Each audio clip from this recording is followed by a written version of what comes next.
All right, folks, there's something a lot of people don't seem to get about life. Suffering is not optional. It doesn't matter how much you pray, how much you fast, how many pretty Bible verses you post on Instagram. At some point, life is going to punch you right in the face. And then what? What do you do? Well, a lot of people break down, complain, go full on drama mode. Oh, why did God let this happen to me? As if life had signed an exclusive happiness contract with them. But guess what? Jesus already made it crystal clear. In this world, you will have trouble. John 16:33. Not maybe, not if you're unlucky. You will have trouble. Now, here's the thing. Jesus never promised a magic shortcut to escape hard times. He didn't say, believe in me and your life will be a fairy tale. Nope, he said, take heart. And that's where people freak out. Take heart? In the middle of chaos? In the middle of pain? Yes. And you know why? Because he has already overcome the world. The illusion of the prosperity gospel.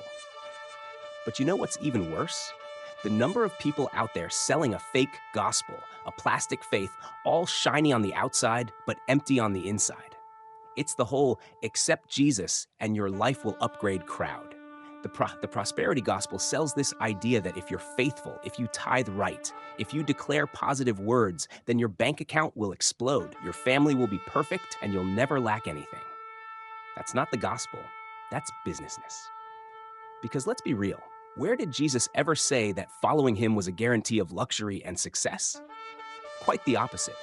He said we would have struggles. But that doesn't sell, does it? That doesn't get clicks. Who wants to hear about suffering, the cross, and sacrifice when they can hear about financial breakthroughs and keys to victory? So now we've got a bunch of people thinking faith works like a vending machine. Put in a prayer and out comes a blessing. But what happens when the blessing doesn't come? When the door doesn't open? What happens to that sugar-coated faith? It melts. The real gospel doesn't promise a red carpet to heaven. It promises a cross. And yet Jesus comes and says, take heart. I have overcome the world. You know what that means? That we might lose some battles, but the war is all. Now, let's be real. There are way too many people out there living a soft, watered-down Christianity, acting like God is some kind of genie whose job is to make life easier. But real faith isn't measured in the calm, it's tested in the storm. So, do you read the Bible or just watch TikTok? You know what else doesn't help?